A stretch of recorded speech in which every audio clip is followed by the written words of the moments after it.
우리 주님의 은혜가 여러분에게 함께 하시기를 축복합니다. 오늘 의를 위하여 핍박을 받은 자에 대해서 우리 나누도록 하겠습니다. 지금까지 우리는 예수님의 제자의 삶, 올 초부터 제자의 삶에 대해서 우리가 시리즈로 쭉 살펴보고 있고요. 제자의 삶의 가장 중심적이고 핵심적인 부분은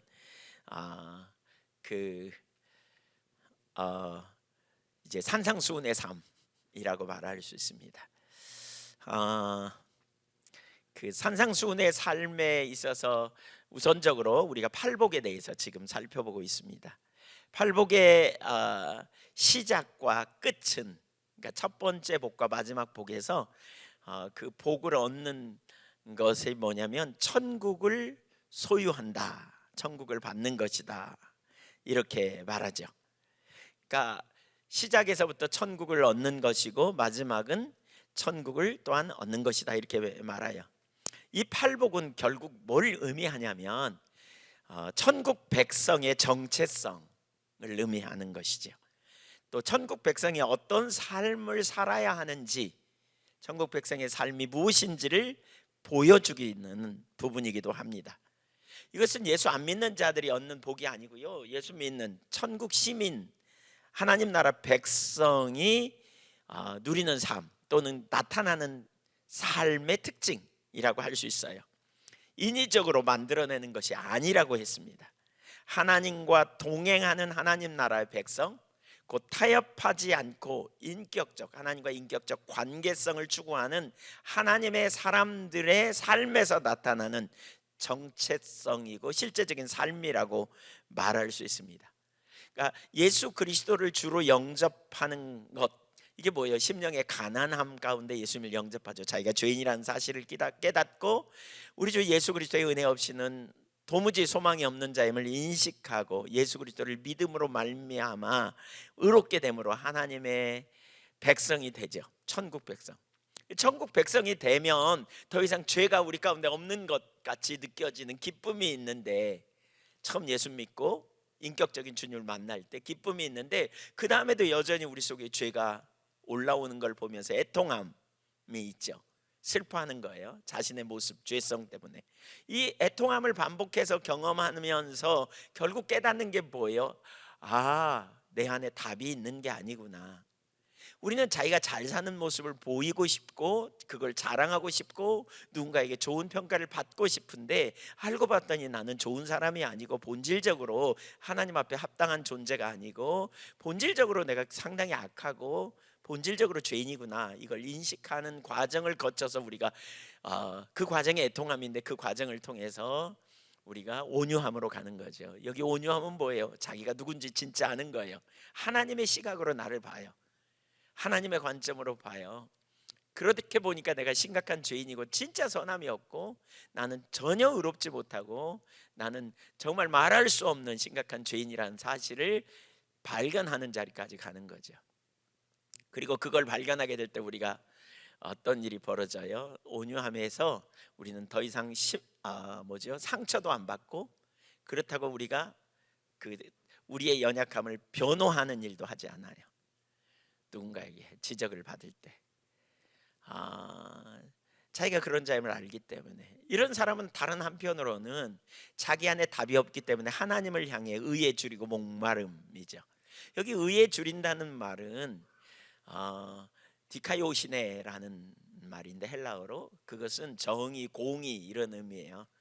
율법의 행위로 의롭다 함을 얻을 육체가 없기 때문에 하나님이 당신의 아들을 보내시고 예수 그리스도가 우리의 의가 되시는데, 여기서 말하는 의는 행위로 말미암는 의가 아니라 관계적인 의를 의미하고요, 선물로 주어지는 의를 말하는 거예요.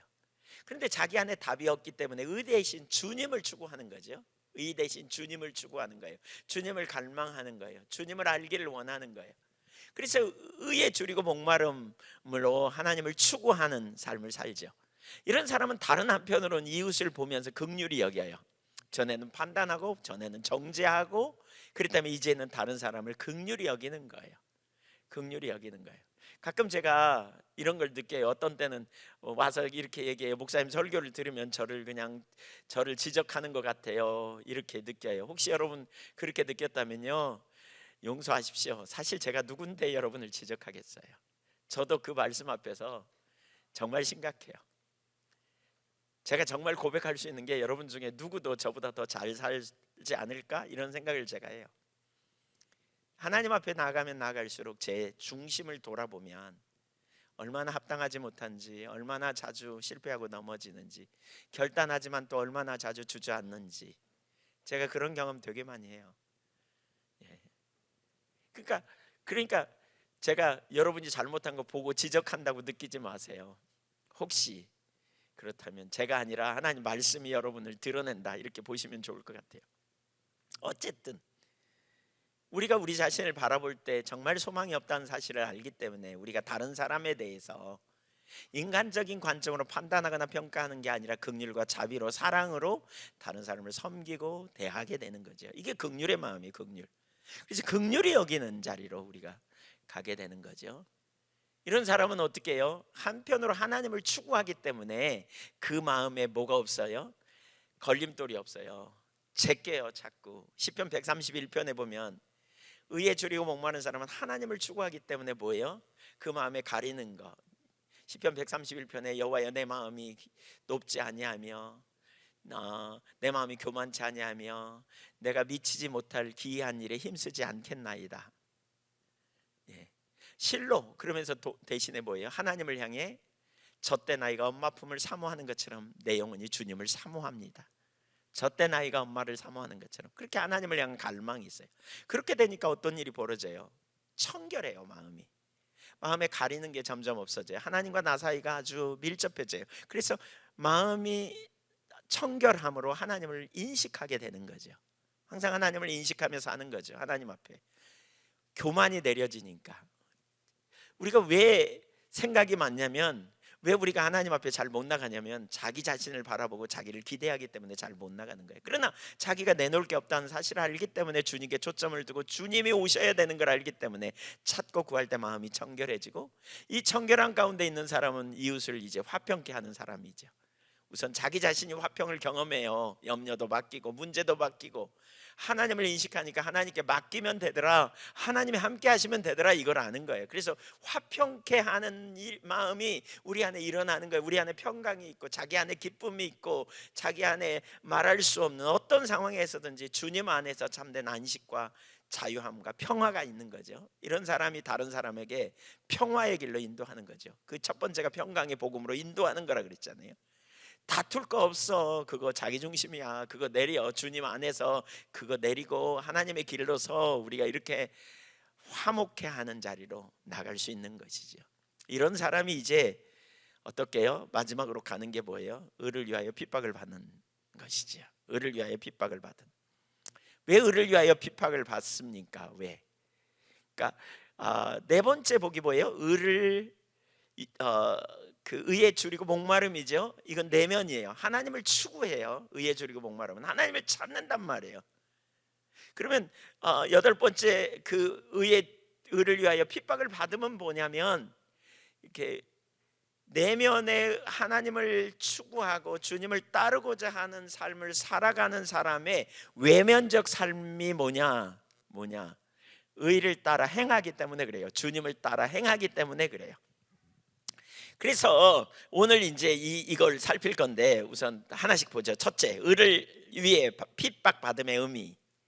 첫째, 여기서 의를 위해 핍박받는, 그러니까 의를 위해 받는 핍박이 무엇인가? 소극적으로 말하면 아닌 거, 지혜가 부족한 선택으로 받는 어려움을 말하는 게 아니에요. 어떤 일을 선택하는데 지혜롭지 못하게 선택해가지고 받는 핍박, 이거 아니에요. 이거 자기 열심으로 이루어내는 어떤 그런 것도 아니에요. 지나친 열심 때문에 받는 핍박, 그러니까 어떤 어려움, 이것도 아니에요. 예를 들면 뭐 우리 그러기가 참 쉽잖아요. 예수 믿고 은혜 받았다 그래서 주님의 나라와 영광을 위해서 막 이렇게 살아간다 막 이러면서 어떤 사람 중에는 그런 사람들이 있거든요. 예를 들면 하나님 나라를 위해서 그러면서 집안에서 기본적인 일도 안 하고 이렇게 그냥 하다 보면 지나치게 교회에서 이렇게 행하다 보면 어떤 때는 핍박 말을 듣지요. 당신은 교회 다닌다 그러면서 이게 뭐야 막 이렇게 얘기하면, 그러면서 핍박받는다고 말해. 제가 십자가를 많이 져요 이렇게 말해. 근데 그건 합당하지 않은 거죠. 사실 그건 올바른 그 핍박이 아닙니다. 주님으로부터 보는.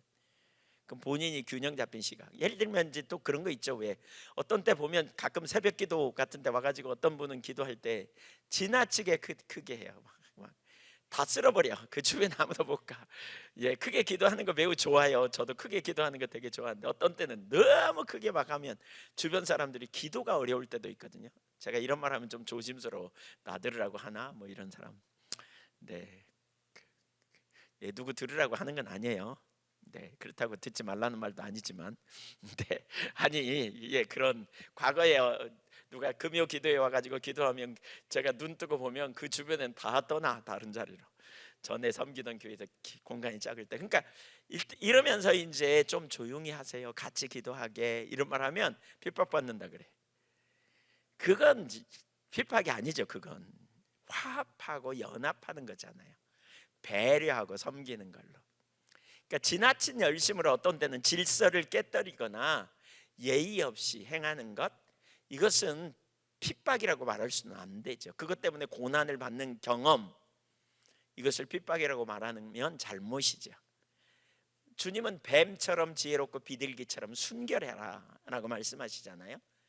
베드로전서 4장 15절에 보면 이런 표현이 있어요. 같이 읽어볼까요? 너희 중에 누구든지 살인이나 도둑질이나 악행이나 남의 일을 간섭하는 자로 고난을 받지 말려니와. 여기 살인, 도둑질, 악행 이거 뭐예요? 예, 죄예요. 죄로 인하여 감옥에 가는데 핍박받는다 이렇게 말하면 안 되잖아요. 그 말도 안 되는 얘기죠. 또 남의 일을 간섭하는 거, 남의 일을 간섭하는 거에 대해서 여러 가지 의견이 있는데요. 남의 것을 탐내는 사람, 혹은 금지낸 일을 하는 사람, 혹은 밀고자, NIV 성경에는 그렇게 표현하는데, 이러한 자들이 받는 고난은 그리스도의 영광을 위한 것도 아니고 그리스도의 이름 때문에 받는 고난도 아니라는 거예요. 이런 고난은 받지 않아야 되는 거죠. 우리가 그리스도인이 받는 고난은 그리스도 때문에 받는 것이어야 하고, 세상의 잘못 때문에 받는 것이어서는 안 된다는 거죠. 자신의 악행으로 인해 받는 고난은 결코 그리스도의 영광이 아니고 형벌을 받아 마땅한 행위, 그래서 그리스도인이 받는 고난과는 별개의 것이죠.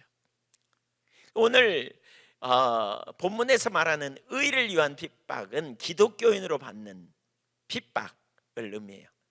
그러니까 앞에서 잠깐 언급했지만 여기 의는 관계적 의를 말한다 그랬죠. 행위로 의롭다함을 얻을 육체가 없어서 하나님이 당신의 독생자를 보내셨죠. 로마서 3장 21절에 보면, 그러니까 로마서 3장 18절 1장 18절부터 3장 20절까지 타락한 인간의 특징을 쫙 얘기하다가 3장 21절에 보면 이렇게 말했어요. 행위로 인간이 의롭다함을 얻을 수 없다는 거죠. 하나님 앞에 모든 인간이 죄를 범하고 그러기 때문에. 그래서 이제는 율법 외에 하나님의 한 의가 나타났으니 율법과 선지자들에게 증거를 받은 것이라. 곧 예수 그리스도를 믿음으로 말미암아 모든 믿는 자에게 미치는 하나님의 의니 차별이 없느니라 그랬어요. 예, 예수 그리스도가 곧 하나님의 의예요. 고린도후서 5장 21절에도 하나님이 죄를 알지도 못하신 자로 죄를 삼으신 것은 우리로 예수 그리스도 안에서 하나님의 의가 되게 하려 하심이라 그랬어요. 그러니까 의를 선물로 받는 거죠. 하나님의 선물, 은혜로 받는다 그랬죠. 여기 10절도 한번 보실래요? 10절. 예, 10절 본문 보세요. 시작. 의를 위하여 박해를 받은 자는 복이 있나니 천국이 그들의 것임이라. 11절. 나로 말미암아 너희를 욕하고 박해하고 거짓으로 너희를 거슬러 모든 악한 말을 할 때에는 너희에게 복이 있나니. 10절 앞에서 의를 위하여 박해를 받은 자 얘기하고 11절에서 나로 말미암아 박해를 받음에 대해서 말하죠. 그러니까 의로 인해 핍박을 받는 것은 곧 뭐예요? 예수님 의로 인해 핍박받는 것을 의미해요. 그러니까 예수님을 믿는 것, 예수님을 따르는 제자로서 받는 핍박. 바꿔 말하면 주님을 닮는 것과 주님을 따라 사는 것으로 인하여 오는 핍박, 이 핍박을 말하는 거예요. 그러니까 그리스도인은 예수님을 따르는 사람이죠. 그리고 예수님을 따르는 삶은 자기를 부인하고 자기 십자가를 지는 것이잖아요. 그래서 예수님을 따르는 자들에게 핍박이 있을 것을 말씀해요. 요한복음 5장 18절부터 20절까지를 좀 읽겠는데요, 제가 표준 세번역을 가져왔어요. 같이 읽어볼까요? 세상이 너희를 미워할 것이다. 세상이 너희를 미워하거든 세상이 너희보다 먼저 나를 미워하였다는 것을 알아라. 너희가 세상에 속하였더라면 세상이 너희를 자기 사람이라고 하여 사랑했을 것이다. 그러나 너희는 세상에 속하지 않고 도리어 내가 너희를 세상에서 가려 뽑았으므로 세상이 너희를 미워한다. 내가 너희에게 종이 주인보다 높지 않다고 한 말을 기억하여라. 사람들이 나를 박해했으면 기억하여라. 사람들이 나를 박해했으면 너희도 박해할 것이요 또 그들이 내 말을 지켰으면 너희의 말도 지킬 것이다. 네, 예수님 핍박을 받으셨죠? 예수님을 따르는 우리에게도 핍박이 있을 거라고 말해요. 우선 하나는 핍박. 그러니까 로마서 8장 17절에 보면 자녀이면 상속자 곧 하나님의 상속자요 그리스도와 함께한 상속자니, 우리는 하나님으로부터 상속을 받아요. 그분의 여러분의 부모님으로부터 상속을 받으신 분 계신가요? 어제 누구하고 그저께인가 얘기하다 보니까 상속을 좀 받으셨겠네요 많이. 그랬더니 얼마 안 받았어요. 그러면서 뭐라 그러냐면 뭐 몇 억 받은 것 같아요. 뭐 이렇게. 제가 난 한 개도 못 받았네. 근데 상속 받는 거 갑자기 뚝 떨어지는 느낌이 들 것 같은데, 예. 하나님이 얼마나 부자예요. 하나님이 얼마나 놀라워요. 근데 그분의 상속을 받는, 근데 그 상속을 예수님이 대표로 받는 거예요. 그리고 우리는 그분과 함께한 공동 상속을 받는다, 이렇게 표현하고 있어요.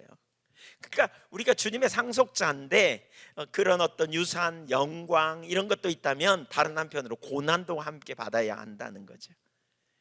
그래서 그리스도와 함께하는 상속자로서 그분의 영광도 받지만 그분이 당하신 고난도 예외가 아니라는 거예요. 그러니까 왜? 사실 여러분 예수님이 왜 오셨습니까? 인간이 타락하면서 하나님이 인간에게 주신 놀라운 유업을 상실해 버렸거든요. 죄를 범하면서 인간이 하나님을 떠나고, 하나님을 떠나면서 인간이 결핍에 빠지고, 결핍에 빠지면서 인간이 고통 가운데 살고 있었죠. 그런 인간을 구원하기 위해서 하나님의 아들이 이 땅에 오셔서 모든 죄의 문제를 해결하고 하나님의 통치를 이 땅에 가져오셨잖아요. 그래서 하나님의 통치 안에서 누구든지 예수를 믿을 때 이제 하나님이 우리를 다스리시고 통치하신 놀라운 일을 이루는, 바로 이 화평케 하는 일을 위해 하나님의 아들이 오셨어요. 그래서 하나님의 아들이 오심으로 말미암아 우리는 그 아들을 믿고 우리는 어둠에서 빛으로 옮겨졌고 사단의 나라에서 하나님 나라에 옮겨졌어요. 그래서 예수 믿는 사람들은 이걸 알아요. 여러분의 시민권은 어디에 있어요? 하늘에 있어요. 하늘에. 우리의 시민권은 하늘에 속한 자예요. 하늘에 속한 자로서 우리는 하늘 백성답게 이 땅에서 살아가는 거죠. 근데 이 땅은 어떤 구조로 돼 있어요? 인간이 타락하면서 인간은 마음과 육체에 원하는 욕망을 따라 살아요. 그래서 우리가 이미 2주 전에도 이런 부분 나눴지만 십자가에서 주님이 처리해 놓은 게 우리 옛 세상에 반응하는 삶을 살아온 옛사람이 못 바뀌었고요. 그래서 옛사람이 죽었어요. 그래서 우리는 새 사람으로서 살고요. 동시에 또 한 가지 뭐예요? 우리는 하나님에 대해 살았어요. 그러니까 하나님과 인격적 교제가 회복되고 우리는 하나님의 공급과 하나님의 자원과 하나님의 도우심을 힘입어 살아가는 하나님 나라 백성이에요. 그래서 남들이 사는 것처럼 똑같이 돈, 쾌락, 명예를 위해 살아가는 삶이 아니라 그것이 인생의 목적이 아니라 우리는 하나님을 알고 하나님의 나라를 알고 하나님의 역사의 주관자이심을 알기에 그분의 말씀을 따라가는 삶을 사는 다른 차원의 삶을 우리로 살도록 초청하신 거죠. 이것이 우리가 그리스도와 함께하는 상속자로서의 삶이죠. 근데 이 삶을 살아가는 가운데 뭐가 있다고요? 핍박과 고난도 있을 수 있다는 거예요. 이건 두 가지 의미예요. 하나는 뭐냐면 이제 뒤에 나오지만 삶 그 자체가 세상과 구별되기 때문에 핍박을 받게 되고요. 또 하나는 우리가 예수님의 제자로서 화평케 하는 사명이 우리에게 있는 거죠. 고린도후서 5장 17절 이하에 보면 새로운 피조물로서 18절 이하에 우리를 화목의 사신이 되게 하셨다. 화목케 하는 사신, 화평케 하는 사신으로 우리를 보내셔서 우리가 화평의 복음을 전하려고 할 때, 우리가 나가 다른 사람들에게 하나님 나라를 선포하려고 할 때 수많은 어려움과 고통이, 어려움이, 고난이 우리 가운데 올 수 있다는 거예요. 이 땅에서 우리가 하나님 나라 백성으로 살 때. 그래서 무엇보다 오늘 보면 12절에 보면 제일 마지막에 수많은 선지자들이, 믿음의 사람들이 이런 고난을 받았다는 거죠. 노아도 악이 많이 난 그 시대에 사람들에게 많이 박해를 받았을 거예요. 악이 팽배되어 있는데 구별되게 살려고 하니까 누가 속이기도 하고 누가 빼앗기도 하고, 그리고 억울한 일도 되게 많이 경험할 수 있는 상황이겠죠. 말씀대로 살려고 하면. 또 이사야 선지자는 어떻고요? 예레미야, 다니엘, 엘리야와 엘리사, 아모스, 스가랴, 그리고 사도들, 스데반, 그 외 초대교회, 이름도 없이 빛도 없이 드러나지 않았지만 박해를 받은 수많은 하나님의 사람들, 이런 고난이 우리에게 있다는 사실을 우리가 기억할 필요가 있어요. 의를 위해 사는 자는, 의를 추구하고 의를 위해 사는 자에게는 박해, 고난이 있을 수 있다는 사실을 가르치고 있어요, 성경에서. 이런 설교 듣고 싶어요? 안 듣고 싶어요? 고난이 여러분에게 있으면 좋겠어요? 없으면 좋겠어요? 예, 환영해요? 혹시 환영하는 분손 들어보세요. 예, 없으면 좋겠어요? 네. 근데 네, 저도 과거에 사실 그랬어요. 제가 이런 설교를 하면 어떤 분은 아마 그럴 거예요. 아이고, 그 좀 듣기 거북살스럽다, 마음이 답답하다, 이런 생각이 들 수도 있겠다 싶어요. 예, 우리가 그 의를 위하여 핍박을 받고 고난을 받는다, 이거 힘든 일인데 뭐 이런 생각이 올라올 수도 있어요. 그러나 여러분 이제 뒤에 가서 나누지만요, 이런 생각을 해보면 좋을 것 같아요. 뭐냐면 그 사람들이 땅을 파고 들어가잖아요. 뭘 찾으러? 예, 광부들이 뭘 찾으러 가요? 그 찾는 일이 쉬워요, 어려워요? 근데도 불구하고 파요, 안 파요? 파잖아요. 끝까지 파요. 왜요? 가치를 알기 때문에, 가치를 발견하기 때문에. 제가 감을 참 과일을 다 좋아해요. 무슨 과일이든지. 근데 그 중에 이제 감을 되게 좋아하는데, 제가 전에 섬기던 교회에 감나무가 이렇게 있어요. 근데 감나무 대부분은 이제 조생종이 많고요, 만성종, 아주 그 서리를 맞아야 이렇게 확 크고 맛있는 감이 있어요. 이 감이 너무너무 맛있거든요. 깊이도 있고. 근데 이 청설모가 얼마나 와서 따먹는지, 청설모하고 아침마다 싸웠어요. 제가 못 따먹게. 이놈 청설모가 하나 따면 다 먹으면 좋잖아요. 근데 조금 비워먹고 버리고 또 따고 뭐 이래요. 그래서 다 먹으면 저도 괜찮아, 그럴 수도 있지 뭐 이런. 근데 그래서 이제 많이 싸웠는데, 이렇게 하다 보면 이제 따죠. 근데 못 따는 지경에 있는 게 있어요. 꼭대기에 달려 있는 거, 높은 꼭대기. 예. 그러면 이제 이걸 어떻게 하냐? 그냥 보통 그 남겨두잖아요. 까치밥 뭐 이러면서. 예, 사실 못 따서 남겨놓는 거예요. 그 제가 볼 때는 못 따서 그 이름을 좋게 붙여가지고 이렇게. 예, 근데 이제 저는 이제 어떻게 하냐면 톱을 가지고 올라가요, 제일 마지막에는. 그리고 위에를 잘라버려요.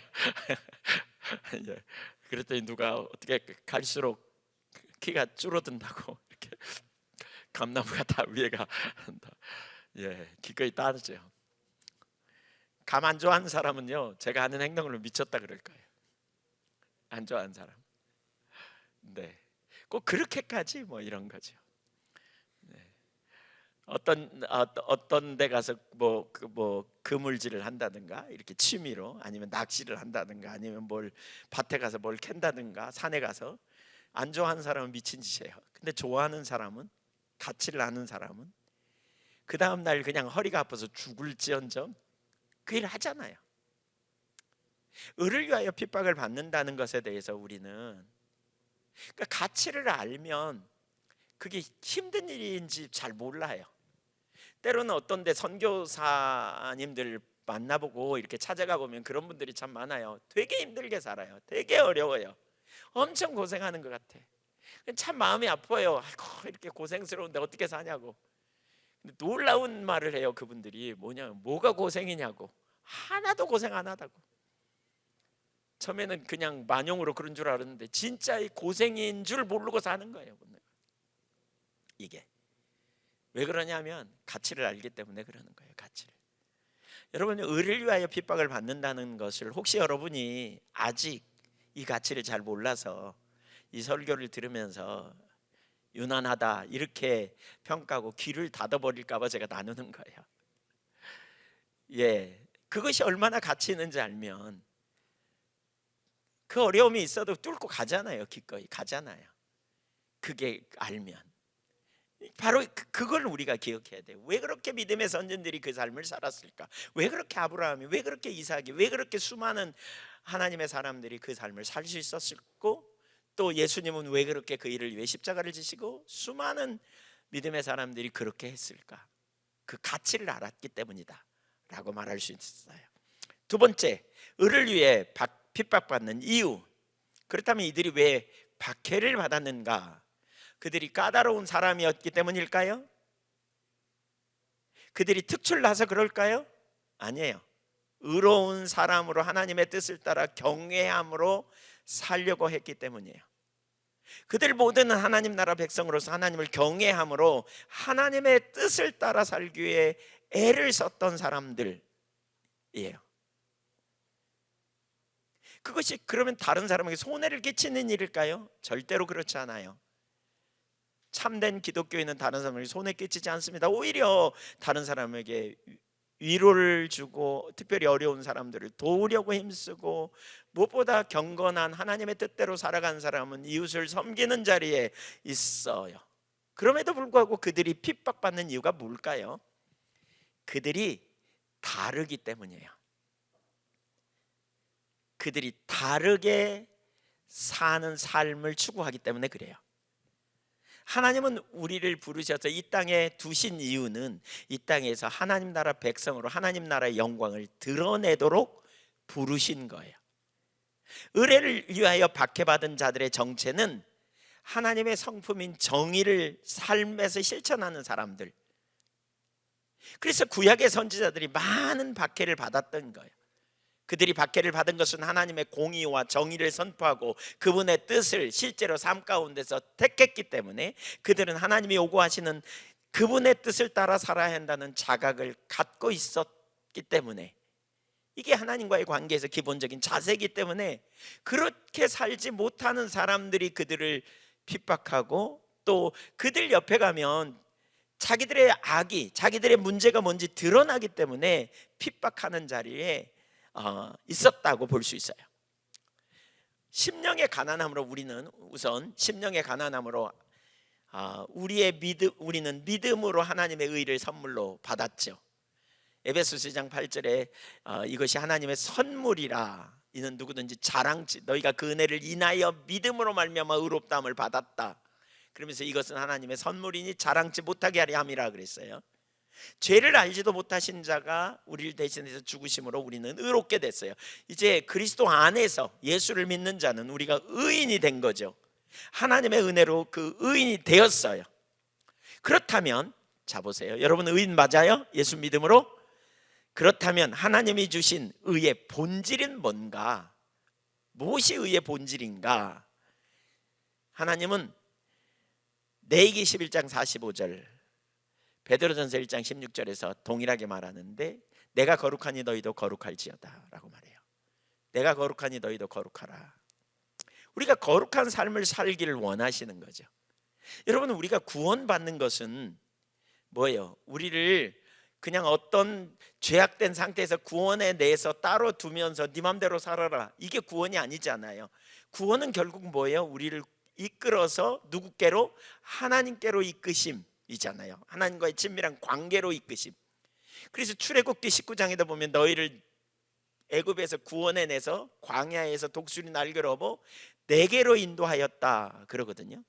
영접하는 자 곧 그 이름을 믿는 자들에게는 하나님의 자녀가 되는 권세를 주셨다. 그래서 하나님과 그의 백성의 친밀한 관계로 초청하심. 이게 뭐냐? 구원의 의미예요. 그래서 의의 본질은요, 의로우신 주님과 함께 동행하면서 우리가 거룩한 삶을 살도록 우리를 이끌어 가심. 그래서 의의 선물을 받은 자는 이제 우리가 의인 되었기 때문에 아무렇게나 살아도 된다, 이거 아니고요. 하나님은 우리가 계속해서 삶 속에서 하나님의 공의와 정의에 실천하는 삶을 원하십니다. 하나님의 말씀을 따라, 하나님을 따라 하나님 나라 천국 백성으로서 이 땅에서 그 삶을 살아가기를 원하십니다. 이건 구약에서부터 시작된 일인데요, 창세기 18장 19절을 보십시오. 하나님이 아브라함에게 주신 약속 그리고 의도입니다. 시작. 내가 그로 그 자식과 권속에게 명하여 여호와의 도를 지켜 공의와 정의를 행하게 하려고 그를 택하였나니 이는 다 여호와가 아브라함에게 대하여 말한 일을 이루려 함이니라. 여기 세 가지로 잘라서 읽을 수 있어요. 우선 중간쯤 보면 내가 그를 택하였다 이렇게 말하죠. 하나님은 아브라함을 택하셨어요. 그래서 인격적 관계로 택하셨어요. 창세기 12장 1절 이하에도 같은 표현이 나오죠. 택하셨어요. 두 번째, 왜 하나님이 아브라함을 택하셨냐면 내가 그로 그 자식과 권속에게 명하여 여호와의 도를 지켜 공의와 정의를 행하게 하려고, 공의와 정의를 행하게 하려고 택하였다 이렇게 표현해요. 공의와 정의를. 그러니까 우선 이 구절을 주신 배경이 뭐냐면 하나님이 소돔 성이 매우 타락했잖아요. 그래서 심판을 선언하기 위해서, 심판하시기 위해 내려오셔서 아브라함에게 주신 말씀이에요. 그러니까 그렇게 무질서와 혼돈이 가득한 그 시대에 하나님이 아브라함을 택한 이유를 말씀해 주세요.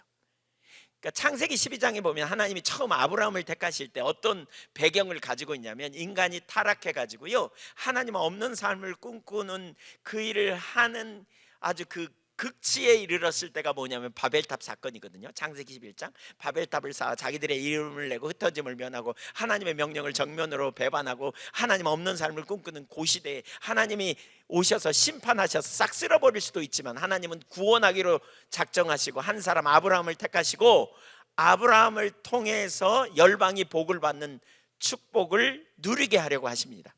그러면서 그때 주신 약속이 뭐냐면 너는 가라, 내가 너로 복이 되게 하고 열방이 너로 말미암아 복을 얻게 하리라 이렇게 말씀하세요. 한번 따라서 보세요. 너는 가라, 복이 될 것이고 너로 말미암아 열방이 복을 받을 것이다. 아브라함을 통해서, 아브라함 한 사람을 얘기하는 게 아니에요. 그러니까 우리 신앙은 개인적인 복이 아니에요, 여러분. 개인적인 그 아브라함이 복을 얻지만 그가 복을 받는 것은 열방을 위한 통로가 될 것을 말하고 있어요. 그러면서 그 복을 받기 위해서 뭐가 필요하냐면 순종이 필요해요. 너는 가야 돼요.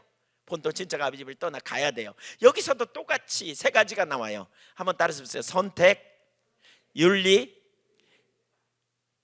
목적, 선교. 선택, 윤리, 선교입니다. 보세요. 하나님이 아브라함을 선택하셨어요. 왜요? 소돔의 길을 따라가는 세상에서 여호와의 도를, 공의를 지켜 공의와 정의를 행할 하나님 백성을 만들기 위해서. 그래서 그 목적은 결국 뭐냐면 열방이 복이 되게 하려고. 아까 그 구절 보면 18장 19절을 보면 이는 다 여호와가 아브라함에게 대하여 말한 일을 이루리 함이니라. 이 말한 일은 창세기 12장 3절에 나온 열방이 복을 받는 그 약속과 관련된 부분이에요. 그 타락의 극치를 이루고 있는 그 상황에 하나님이 아브라함을 택하셔서 그 일을 이루시는 목적이 뭐냐? 그를 택했고 그로 하여금 하나님 백성으로 살게 하는 거예요, 이 땅에서. 그리고 결국 그걸 통해서 열방이 복을 받는 이 일을 이루게 하시겠다는 거예요. 좀 더 구체적으로 보면 우선 하나님은 이스라엘을 열방 가운데 드러나게 하십니다. 드러나게 하세요. 열방 가운데 드러나게 하세요. 이제 그 표현이 신약에도 나오죠. 우리 이 13절 이하에서부터 16절 우리 다음 시간에 살펴보겠지만 그 부분에 뭐요? 거기 산 위에 있는 도시. 그러니까 너희는 산 위에 있는 동네라 그랬는데 도시라는 말이에요. 산 위에 있는 동네는 감출 수 없다. 다 드러난다. 그러니까 이게 무슨 얘기예요? 모든 사람들이 보도록 드러나게 될 거다. 그 얘기예요. 하나님이 예루살렘 이스라엘을 주변 모든 민족들 앞에서 드러나게 하실 것을 말하고 있어요.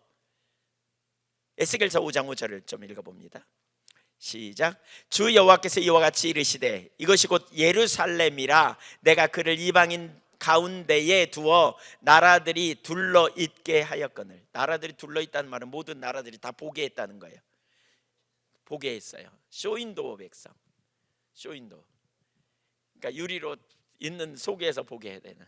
과거에 우리 지체 중에 한 분이 그렇게 말씀하셨어요. 우리 집에 CCTV 놔주면 한번 좀 놓고 보면 좋겠다고. 어떻게 사는지. 예, 그 말을 듣고 정신이 번쩍 났어요. 주여, 우리 집에 CCTV를 딱 놓고 비치면 어떻게 돼? 다 보는 거죠. 어떻게 사는지. 하나님이 이스라엘 백성들을 열방 가운데 그렇게 하게 하신다. 그렇게 드러나게 하시는. 왜 그러느냐? 왜? 이스라엘을 통해 열방이 하나님의 영광을 보게 하려고 하는 거예요. 그래서 열방이 복을 받도록. 그 신명기 4장에서 그 부분을 좀 더 자세히 볼 수 있는데요. 우선 하나님은 이스라엘 백성들에게 율법을 주셨어요. 그런데 이스라엘만을 위한 것이 아니라 이방인들 가운데서 살면서 세상에서 하나님의 백성이 무엇인지를 드러내야 될 책임이 있다는 거죠. 특징. 그래서 열방이 그것을 보고 하나님이 누구인지를 알게 하는 사명이 있다는 거예요. 신명기 4장 5절을 볼까요? 4장 5절 6절 두 절 봅니다. 시작. 내가 나의 하나님 여호와께서 명령하신 대로 규례와 법도를 너희에게 가르쳤나니 이는 너희가 들어가서 기업으로 차지할 땅에서 그대로 행하게 하려 함인즉. 예, 규례와 법도를 주셨고요, 그 법도를 따라 살게 하려고 주셨다는 거예요. 주신 목적은. 그러면 어떻게 되느냐? 6절 보세요. 그 근본적인 목적. 너희는 지켜 행하라. 이것이 여러 민족 앞에서 너희의 지혜요 너희의 지식이라. 그들이 이 모든 규례를 듣고 이르기를 이 큰 나라 사람은 과연 지혜와 지식이 있는 백성이더라 하리라. 이스라엘 백성들이 가나안 땅에 들어갈 때 주변의 나라들이 이스라엘을 볼 거라는 거죠. 그런데 그들이 하는 행동이 달라. 그들이 가지고 있는 가치관이 달라. 세상 사람들은 보통 자기 이익과 자기 유익을 따라 살아가. 욕심을 따라 살아가. 그런데 이들은 다르게 행동한단 말이에요. 예를 들면 왜 성경에서 뭐라 그랬어요? 일부일처제를 얘기하는 거죠. 예, 일부일처제. 그 당시에 여권이라는 게 아무것도 없었어요. 힘 있는 남자들이 주도를 갖는 세상이었어요. 그 당시에 제일 발전했던 법전이 뭐냐면 함무라비 법전이라고 그러죠. 근데 그런 법전하고 비교할 수 없을 만큼 더 뛰어난 탁월한 하나님의 말씀이, 율법이 그와 같은 어떤 인간관계를 맺어야 되는지, 사람을 어떻게 대해야 되며 어떻게 행동을 해야 되는지, 잘못을 했을 때 어떻게 배상하고 돌이켜야 하는지, 어떻게 살아야 하는지, 부모를 어떻게 대하고 자녀를 어떻게 대하고 인간관계를 어떻게 대하고 좋은 상전종을 어떻게 대해야 하는지 구체적으로 가르치신 하나님의 말씀을 보면서 그 주변 사람들이 이렇게 말한다는 거죠. 이 큰 나라 사람은 과연 지혜와 지식이 넘치는 백성이다. 이걸 알리기 원하는, 한마디로 말하면 뭐예요? 그 시대는 타락한 문화예요. 근데 거기에서 그 문화를 반하여 새로운 문화, 대한사회를 제시하는 거죠. 반문화 대한사회, 잘못된 그러한 욕심과 욕망을 따라 온갖 죄악이 가득하고 말할 수 없는 핍절된 상황이 있는데 그것과 완전히 달라진 다른 대한사회. 여러분 유럽의 역사만 해도 보세요. 유럽의 역사가 하나님의 말씀이, 하나님의 나라가 거기 복음이 자리 잡기 전에 유럽이 어떤 가치관을 가지고 있었는지 말로 할 수 없잖아요. 거기 예, 진짜 수많은 어려움이 있었죠. 노르웨이 같은데 진짜 많은 어려움이 있었죠. 그 윤리 도덕이 거의 상실된. 그런데 어떤 청년에게, 글을 모르는 어떤 청년에게 한 사람이 책을 주고 가면서 자네 이 책을 잘 연구해서 이대로 살아보게, 자네 삶이 달라질 거네. 그래서 이 청년이 그 책을 읽기 위해서 그 공부를 해가지고 글을 읽고요, 읽다가 그게 성경이었는데 성경을 읽으면서 이런 삶을 살아야 된다고, 본인이 살고 다른 사람한테 살게 하고 이러면서 놀라운 변화가 일어났다는 거예요.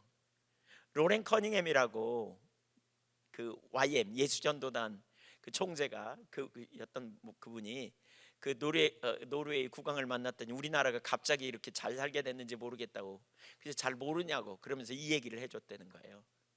그를 통해서 영국 그 땅에 부흥이 임하고, 그러니까 사람들이 어떻게 해요? 게으름, 나태함, 욕망을 따라 사는 삶을 벗어버리고 하나님의 말씀을 따라 삶을 전환하고 바꾸고 이렇게 달라지기 시작하면서 놀라운 변화가 일어난 거죠. 정말 놀라운 세상이 변화된. 그러니까 하나님은 이스라엘 백성들이 하나님 나라 증인 공동체로 살기를 원하신 거예요. 하나님의 지혜와 정의를 드러내는 공동체. 무엇보다 그들이 그러다 보니까 주목을 받게 되는데요, 7절 8절에 보니까 두 가지야. 7절을 보면 뭐냐면 기도할 때마다 하나님이 응답하셨다는 거예요. 성경에 뭐라 그랬어요? 너희가 내 말을 듣고 나를 존중히 여기면 나도 너를 존중히 여기리라 그랬어요. 하나님 생명이세요. 우리가 하나님을 존중히 여길 때 하나님이 생명이신 하나님이, 우주를 창조하신 하나님이 우리와 함께 하셔서 그분의 생명이 넘치는 삶을 우리가 누리게 되는 거죠. 이스라엘 백성들이 광야에 다닐 때 그들이 핍절하지 않은 것은 하나님의 길이 되시고 능력이 되시고 피난처가 되시고 보호막이 되셨기 때문에 그런 삶을 살았잖아요. 여러분, 하나님을 존중히 여길 때 우리가 하나님을 존중히 여기는 그런 역사를 주변 사람들이 보는, 저는 우리 모든 예양교회, 저는 여러분 한 분 한 분이 정말 그러한 주님이 여러분의 삶에 동행하시면서 그 응답을 경험하고 돌보심을 경험한 이런 풍요를 누릴 수 있기를 주님의 이름으로 축원합니다. 또 한 가지는 8절에 보니까 뭐라고요? 그들이 행하는 의를 보면서 그랬다는 거예요. 그 규례와 법도가 이렇게 공의로운 큰 나라가 어디 있냐? 그들의 삶에 나타나는 공의로움 때문에 주변에 반문화 대환사를 이루고 사람들이 그걸 보면서 몰려오게 되는. 그래서 스가랴 8장에 보면 너희에게 은혜를 받자, 또 이사야 2장에 보면 하나님의 율법이 나오니까 사람들이 말씀을 듣고 지혜를 배우기 위해서 몰려오는 이런 놀라운 일이 일어날 걸 얘기하잖아요. 바로 그 일을 쇼인도의 백성, 산위의 도시, 우리 바로 다음 주에 우리 다음 주 그 다음 주 내에 이렇게 살펴볼 부분이죠. 너희는 산위에 있는 동네라 그러잖아요. 15절에 보면 14절에 너희는 산 위에 있는 동네, 세상의 빛으로 산 위에 있는 동네가 숨겨지지 않는 것처럼 너희는 드러나게 될 거다. 그것이 바로 교회 공동체, 이스라엘의 정체성이었다면 오늘날 신약 교회의 정체성이요, 저와 여러분의 정체성이에요. 그래서 우리는 세상과 구별됨, 이 삶이 우리의 사명이에요. 그래서 우리를 뭐라 그러냐, 예수 믿는 사람을 성도라 그래요. 성도라는 말이 뭐냐면 카도시라는 말인데 이제 거룩이라는 말에서 나온 건데 구별됨이에요. 구별됨. 성도들은 다른 사람들이 사는 세상과 행동하는 방식이 다르죠. 왜냐하면 옛사람의 삶이 아니고 새사람의 삶의 방식이고 죄에 대해 죽고 하나님께 대해 살아있는 자기 때문에, 인격적인 하나님과의 관계 안에서 경건한 삶을 살기 때문에, 그렇기 때문에 육신의 사람들은 그를 용납하지 못하고 배척해요. 세상은 돈과 명예와 권력을 최고의 가치로 여기고 살아가죠. 그러나 그리스도인은 하나님을 최고의 가치로 여기고 하나님 나라 백성으로서 이 땅에서 사랑하고 섬기고 그리고 희생하고 헌신하는 삶으로 나아가는 것, 이게 그리스도인의 삶이에요.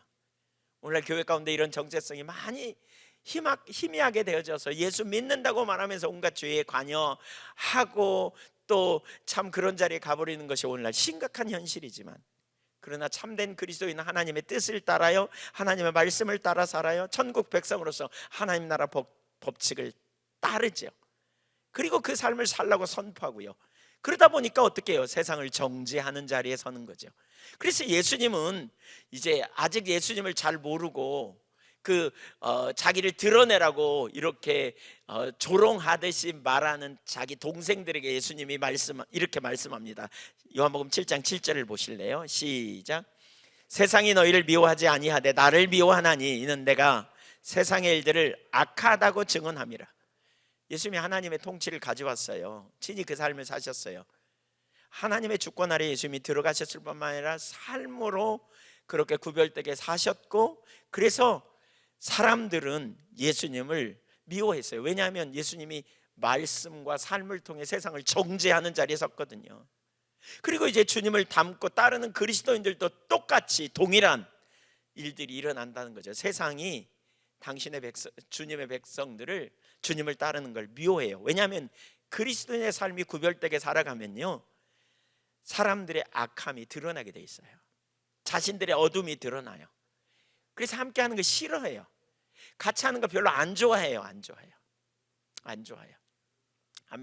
한 번은 제가 오래전인데 제 그 친구들을 만났어요. 그 중에 예수 믿는 친구도 있고 안 믿는 친구도 있고, 그랬더니 같이 노래하길래 저도 옆에 가서, 가요를 하길래 저도 옆에 가서 같이 따라 불렀어요. 그랬더니 하다가 중단하면서 가래요, 저보다. 왜 그러냐 그러니까 찬송가처럼 가요를 한다고 가래요. 왜 저기 찬송가 아니 가요 하는데 은혜가 되려 그런다고 가래요. 저를 일찍 보내요. 왜? 예, 그렇게 하면 안 된다고 제가 그거 아니라고, 그렇게 생각하면 안 된다고 이렇게 얘기하니까 같이. 그 다음에 전 잘 안 불러요. 저를. 이상하게 내가 죄인처럼 느껴진대. 제가 말 별로 안 했거든요. 제가 말해서 그런 게 아니고요. 참된 그리스도인은 자신을 올바로 인식하면서 온유하게 되잖아요. 하나님을 향해 의에 주리고 목마름으로 추구하고 이웃을 긍휼히 여김으로 대하고 화평케 하는 삶을 사는 사람들이죠. 무엇보다 그렇게 하기 위해 자기중심적인 삶에서 철저히 돌아서는 일을 하잖아요. 그리고 하나님의 뜻을 위해 희생하고 헌신하는 사람들, 이것을 세상은 아주 싫어해요. 왜요? 그들 앞에 서면 자신의 실상이 드러나기 때문에, 그들의 삶이 자신들의 죄악을 들춰내기 때문에. 양심이 있거든요, 사람들이. 의롭게 살면 그런 양심에 찔림을 받는 거죠. 구별되게 행하기 때문에. 그래서 그런 일들이 일어나요. 사실 여러분, 이런 일들이 교회 안에서부터 사실 일어나거든요. 이런 일들은 결국, 그러니까 교회 안에서 우리가 경건하게 살고 하나님 뜻대로 살려고 할 때 많은 핍박과 어려움을 당하게 되는데요. 근데 그런 주된 이유 중에 하나가 뭐냐면 다르기 때문에 그래요. 예, 다르기 때문에. 그러니까 교회 역사를 보면 외부적인 박해보다 많은 경우 교회 안에서 일어나는 박해가 더 많았다는 거 아세요? 그러니까 명목상의 그리스도인들은 참 신앙적인 삶을 살려는 사람들을 박해하는 경우가 많아요. 그러니까 예수님을 박해하는 일에 가장 앞선 사람들이 누구였냐? 신앙이 없는 노마인들, 하나님 모르는 이방인들이 박해한 게 아니에요. 누굽니까? 당시의 종교 지도자들이었던 서기관, 바리새인들, 율법학자들이었죠. 초대교회 성도들 역시 당시 유대인들에게 잔인하게 박해를 받았다는 사실을 우리는 많이 볼 수 있죠. 교회사에서도 마찬가지잖아요. 하나님 앞에 신실하게 살려고 하는 사람들은 이런 사람들에게 많은 핍박을 받았어요. 마틴 노이드 존스 목사님이 쓴 부흥이라는 책에 보면 이런 표현이 있어요. 그러니까 하나님이 교회 가운데 부흥을 일으킬 때 가장 반대한 사람들은 죽은 정통주의에 빠져 있던 사람들이다, 이렇게 표현하면서 죽은 정통주의가 뭐냐? 그러니까 교리는 정통이지만 생명은 없는 자들. 이들의 특징은 이론으로 인격체와의 관계를 대체하는 것, 이론적 지식을 얻는 걸 인격체와의 관계를 대체해버리고 하나님의 생명을 어떤 프로그램이나 어떤 방법으로 대체하는 사람들. 그러니까 이들은 신앙적 모습도 있고 성경적 지식도 있고 교리적으로는 완전한데 실제 삶에서는 조금도 능력이 없는. 왜? 실제적인 삶은 하나님과 인격적 교제 안에 있는 것인데. 그래서 이들을 죽은 정통주의라고 말하면서 이단만큼 나쁘다, 이렇게 표현해요. 왜냐하면 모양은 있는데 생명은 없기 때문에 형식주의에 빠져 있는, 진정한 의미의 신앙이 무엇인지를 전혀 이해하지 못하는 사람들, 이들이 핍박한다는 거죠. 참 신앙에 있는 사람들을 핍박한다는 거예요. 참 신앙이 뭐예요? 거듭난 하나님의 사람에게 신앙은 방법이나 프로그램이 아닙니다. 어떤 도덕적 지식을 얻기 위해 예배당에 와 있는 게 아닙니다. 참 신앙은, 거듭난 사람은 인격체이신 하나님을 아는 사람입니다. 하나님을 아는 것은 문자가 아니에요. 이들에게 살아계신 하나님을 개인적으로 아는 것이고, 우리 신앙은 인격체 되신 하나님과의 인격적 친밀한 교제를 알아요. 하나님의 교회를 오래 다녀도 사실 인격적인 주님을 만나지 못하면 이게 무슨 의미인지 잘 모릅니다. 하나님의 말씀을 들을 때 이들은, 그러니까 인격적인 주님을 만난 사람은 하나님의 말씀을 들을 때 단지 지식으로 처리하지 않습니다. 그분의 말씀이 진리이고, 그분의 말씀이 생명이고, 그분의 말씀이 지금 내게 주시는 인격적인 하나님과의 관계의 초대라는 사실을 알고, 그 인격적인 주님께 반응할 때 생명이 넘친다는 사실을 진지하게 받아들이는 사람들이에요. 받아들이는 사람들. 그러니까 형식적인 신앙에 있는, 형식주의에 빠져 있는 사람들, 죽은 정통주의에 빠져 있는 사람들은 이런 사람들이 행하는 삶의 모습을 이해를 못해요. 이해를 못해요. 열광주의에 빠져 있다, 신비주의에 빠졌다, 이렇게 평가하고 마는 거죠. 여러분, 사무엘하 6장에 보면 다윗이 얼마나 많은 수많은 어려움 속에서 그가 하나님을 찾고 하나님의 은혜를 힘입고 은혜를 경험했습니까? 그래서 사무엘하 6장에 보면 언약궤가 방치되어 있을 때, 오랫동안 방치된 언약궤를 메어서 예루살렘으로 메어내오잖아요. 그때 다윗이 그 언약궤 앞에서 베봇을 입고 춤을 췄죠. 그러면서 그가 자기는 여호와 앞에서 그렇게 하나님을 찬양한다. 그러니까 인격체 대신 하나님 앞에서 예배하는 이 삶을 했거든요. 근데 이렇게 그걸 보면서 뭐라 그러냐, 미갈은요 그걸 우습게 여겨요.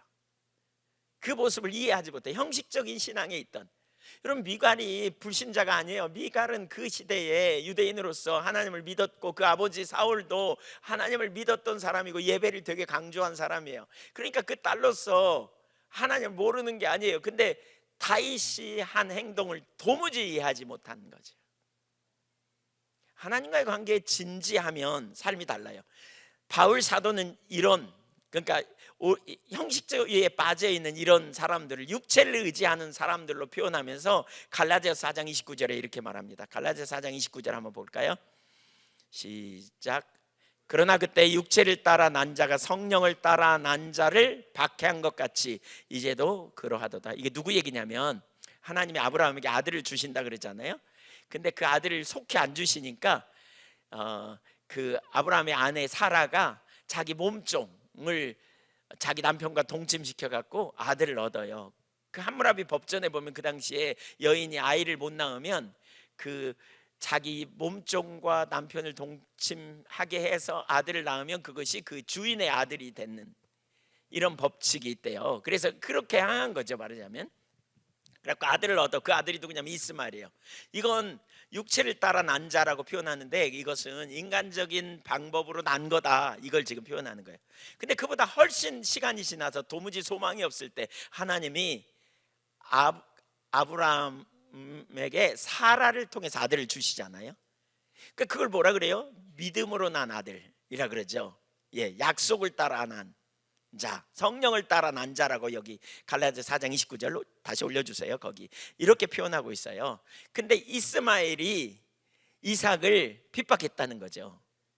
창세기에 보면 그런 것처럼 이 시대도 똑같은 일이 벌어지고 있다.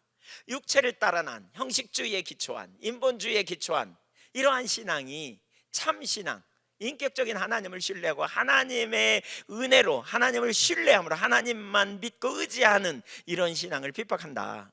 그러면서 뭐라 그러냐, 갈라디아서 4장 30절에 보면 뭐라고 표현하느냐, 그러나 성경이 무엇을 말하느냐, 여종과 그 아들들을 내쫓으라. 인본주의, 율법주의 다 내쫓으라. 여종의 아들이 자유 있는 여자의 아들과 더불어 유업을 얻지 못하리라. 진정한 열매는 어디에 있다? 이스마엘에 있다, 이삭에 있다. 이삭에 있다. 육체에 있지 않고 성령에 있다. 진정한 신앙은 성령으로 거듭난 하나님의 백성들, 인격적인 하나님을 개인적으로 하는, 그리고 우리 신앙은 인격적 관계다. 제가 이걸 되게 많이 강조하죠. 많은 사람들이 신앙은 그냥 몇 가지 방법, 두잉, 행위 잘하는 것으로 이해하는 경우가 허다하다니까요. 신앙생활을 하면 주일 지키고 봉사하고 헌신하고 헌금하고 하고 이거 잘하면 믿음 좋다고 생각해요.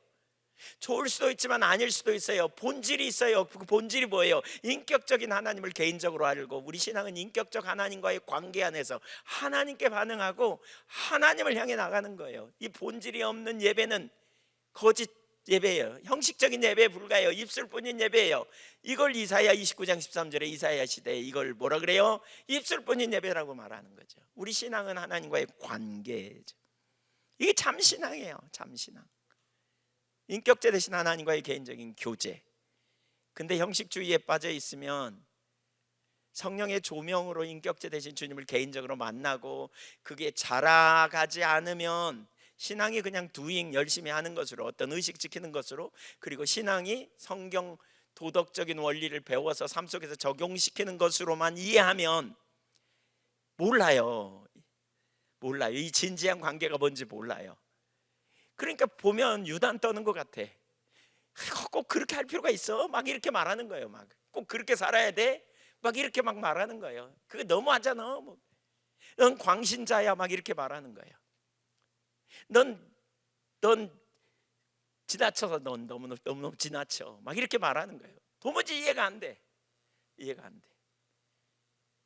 형식적인 신앙에 빠져 있으면 왜 그렇게 해야 되는데, 왜 꼭 그렇게 살아야 되는데 잘 몰라요. 이해가 안 되니까요. 그렇게 하는 것이. 진정한 하나님과의 인격적 교제 안에 있으면 우리가 어떻게 신앙생활하고 어떻게 살아야 하는지. 여러분, 제가 이 인격적 관계 얘기하면서 자꾸 얘기하잖아요. 여러분 집에 함께 사는 분들이 인격이에요. 인격은 몇 가지 규칙을 딱 정해놓고 그대로 지킨다 그래서 그 관계가 좋아지는 게 아니에요. 그 이상이에요. 속마음이 중요하고요. 순간순간, 그렇죠? 상대를 이해하고 알고 나가는 이상이에요. 몇 가지 규칙 이상이에요.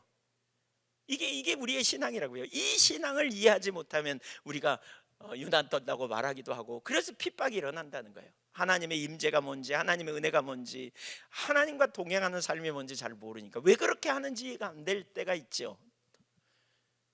안 믿는 사람들은 존재를 다해 하나님을 사랑한다는 말의 의미가 뭔지도 몰라요. 왜요? 그건 인격적 관계 안에서만 이해할 수 있는 언어거든요. 마음을 다하고 성품을 다하고 뜻을 다하고 힘을 다하여 사랑한다는 말의 의미는요, 인격적 관계 안에서 이해할 수 있는 언어예요.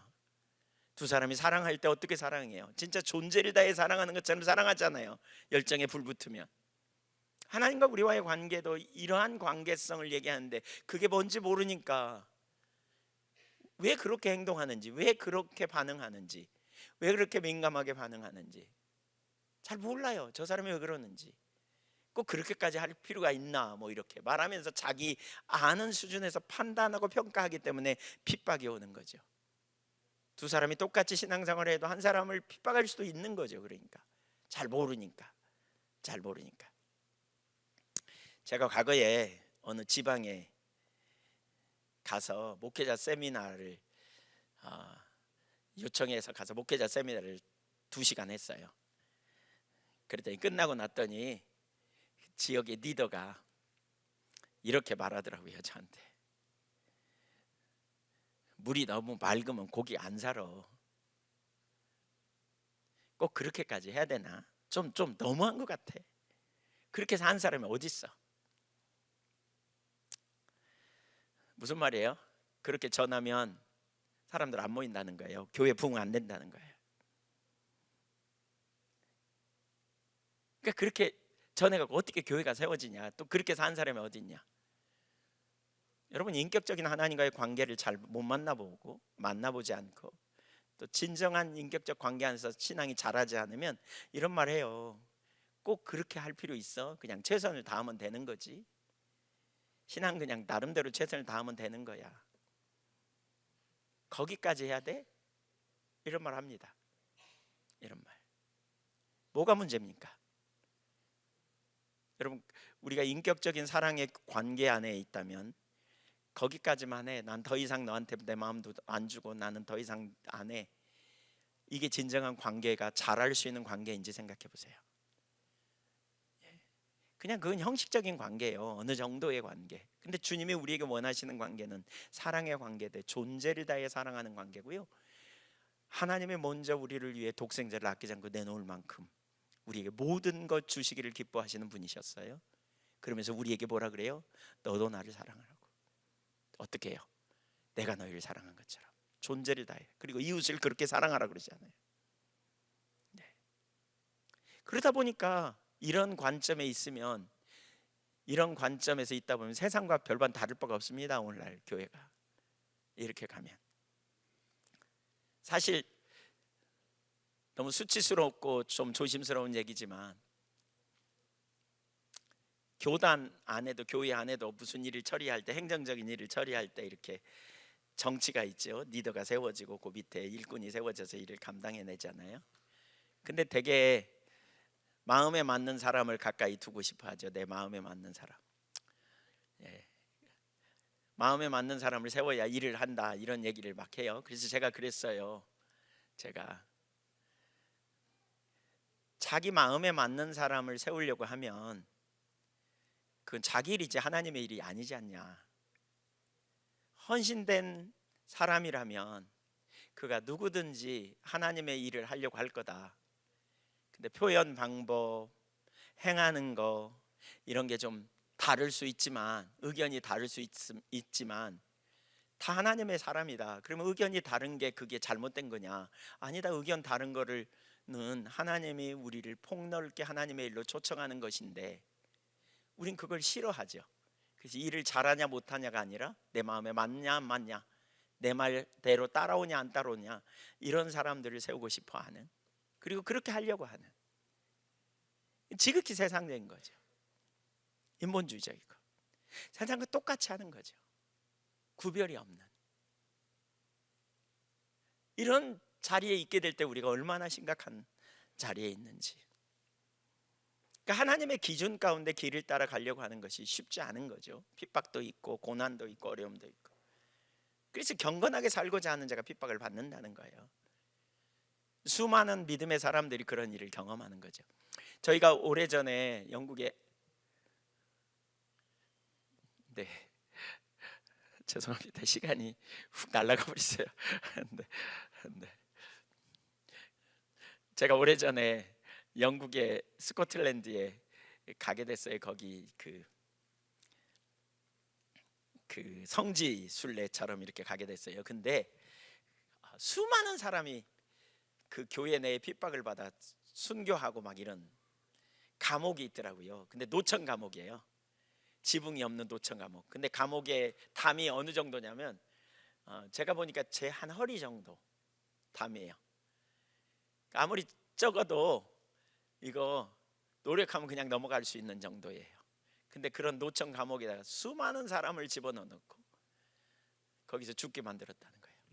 이들이 왜 도망가지 않고 거기서 죽임을 당했을까요? 왜? 도망가면서 배교하라고 하는 거예요. 그러니까 그냥 거기 영국의 그 겨울 날씨 되게 춥거든요.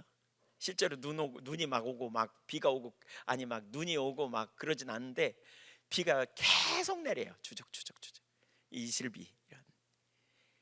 그래서 되게 많은 사람이 죽었다는 거죠. 왜요? 신앙을 지키기 위해서, 하나님 뜻대로 살기 위해서. 근데 다 그게 어디에서 일어나느냐? 사실 그 영국의 그러한 그 내부적으로 천주교와 개신교, 또 개신교 내에서 성공회와 또 이런 그 장로교 또는 혹은 다른 이런 교단, 이런 내부에서 싸움이었죠. 그래서 그 중에 일부가 사실 그 청교도로 미국 메이플라워 타고 미국에 종교적 도피를 한 거죠. 이런 일들이 끊임없이 일어나는.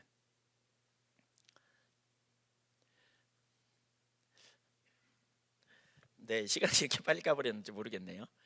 제가 설교 많이 했어요. 네, 뭐 많이 했겠죠. 시간이 갔으니까. 큰일 났네. 네. 어쨌든 네.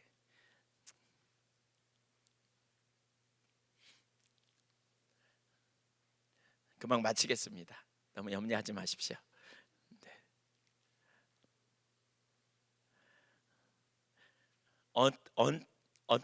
예. 어떤 상황에서 우리가 박해를 받고 핍박을 받는가? 하나는 교회 내부에서 구별되게 살려고 할 때 이런 일이 있다. 또 다른 하나는요, 화평의 복음을 따라 살고 복음을 전하는 가운데 핍박을 받아요. 바울만큼 복음 핍박 많이 받은 사람 별로 없을 만큼, 그렇죠?